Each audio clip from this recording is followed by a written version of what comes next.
Por el Grupo Parlamentario Vox, el señor Contreras. Gracias, presidenta. Bien, me parece conmovedor el interés del Grupo de Esquerra por los refugiados climáticos, por tanto, les tranquilizaré informándole de que no existen refugiados climáticos. También informo de ello al Partido Popular, que para mi asombro se ha sumado a esta iniciativa.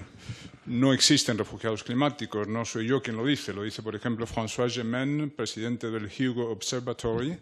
Dice lo siguiente: como científico destacado del IPCC me siento incómodo cuando veo a los activistas del clima afirmando que el cambio climático desplazará a millones de refugiados climáticos. Esa afirmación no está basada en la ciencia.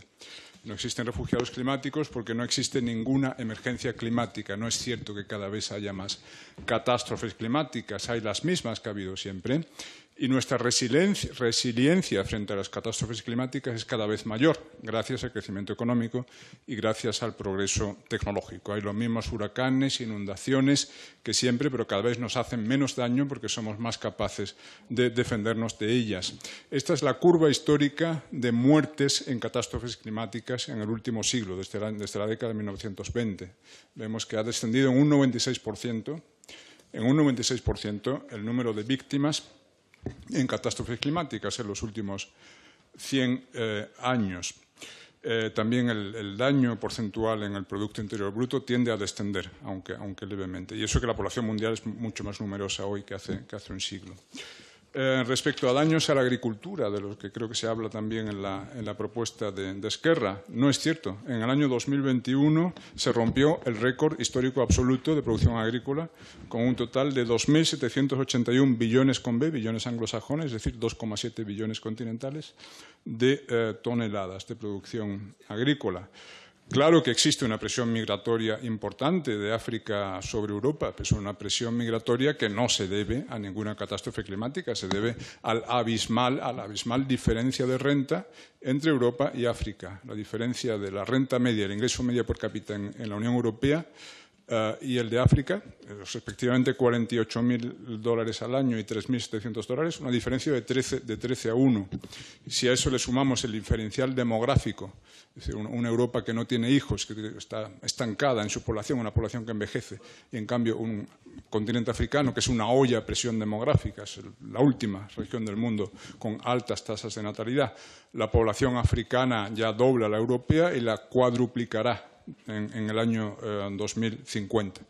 Esas dos abismales diferencias, la diferencia económica, la diferencia demográfica, es lo que explica la presión migratoria de África sobre Europa. Por cierto, una encuesta Gallup del año 2018 encontró que 1 de cada 3 africanos estaban pensando en intentar emigrar a Europa o no lo descartaban. Eso nos da un colectivo de unos 400 millones de inmigrantes potenciales africanos a Europa. Es la razón por la que Vox defiende que todo país tiene derecho a regular sus flujos migratorios y decidir cuántos inmigrantes necesita o está en condiciones de aceptar. Las conclusiones que decía antes acerca de que esto de los refugiados climáticos es un mito son compartidas por los participantes en el informe In Search of Shelter, en el que participaron 350 expertos de 30 países.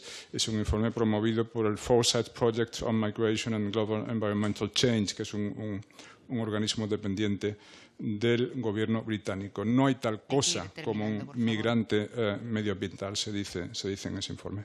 Gracias. Gracias, señor Contreras. Tiene la palabra por el Grupo Parlamentario Socialista el señor Ramírez. Muchas gracias, presidenta. Gracias, senador Nasik, por presentar esta propuesta que desde el Grupo Socialista vemos con buenos ojos porque, al fin y al cabo, sirve para reafirmar el compromiso del Gobierno de España y de España para dar cobertura a los refugiados climáticos, que es una obviedad científica y empírica que existen y que, por desgracia, van a seguir existiendo. Por lo tanto, vaya por delante nuestro apoyo.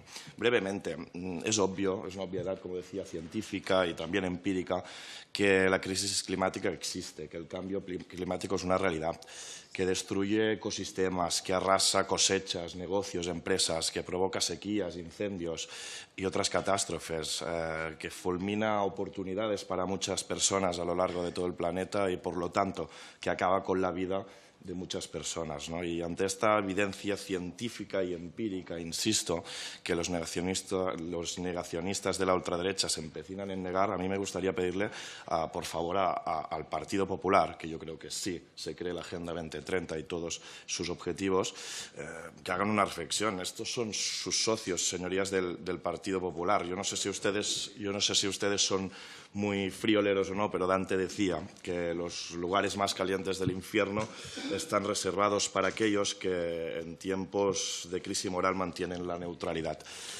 Por lo tanto, pongan, por favor, punto y final a esa neutralidad y a esa alianza con la ultraderecha.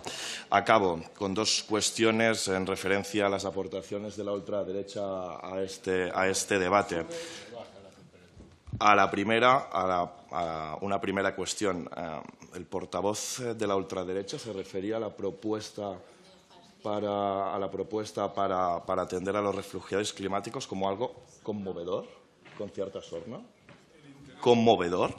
Es decir, que haya hambruna, que haya catástrofes, que aumenten los incendios, que haya gente que muere, ¿le parece a usted con sorna conmovedor? O sea, su aportación es venir a pitorrearse de esta cuestión y de este debate. Porque a mí eso me parece bastante grave. Y acabo con una segunda reflexión. Hablaba la ultraderecha de chiringuitos. ¿Qué chiringuitos? Porque, claro, a ustedes les parece que todos los recursos para políticas públicas, para alcanzar los objetivos de desarrollo sostenible de la Agenda 2030, eso es tirar el dinero. En cambio, imagino que usar bien el dinero público debe ser, pues no sé, pagar a un vicepresidente sin funciones, que solo dice tonterías, algunas bastante peligrosas, o, no sé, pedir consejerías en gobiernos autonómicos para multiplicar cargos, para eso sí sirve el dinero, y para que nadie muera de hambre, ¿no? Qué vergüenza. Me parece poco humano hasta para su grupo. Gracias, señor Ramírez. Señora presidenta, solicito el derecho a respuesta por alusiones. 71, párrafo 3. Las alusiones no han sido personales, han sido en referencia a su discurso y, por lo tanto, no se lo... Si han sido alusiones personales, es que se ha hablado de las tonterías que dice el señor vicepresidente de la Junta Castilla y León. Yo creo que lo están llevando un poco al límite. ¿Cómo? ¿Tienen turno de aceptación o rechazo de enmienda? Y si han sido alusiones personales, en la medida en que se me acusa de sorna frente a la tragedia de los refugiados, me gustaría aclarar esto, si me da la oportunidad. Se refiere a su discurso y creo que es bastante claro. Por lo tanto, en turno de aceptación o rechazo de enmienda tiene la palabra por el Grupo Parlamentario Republicano el señor Masig.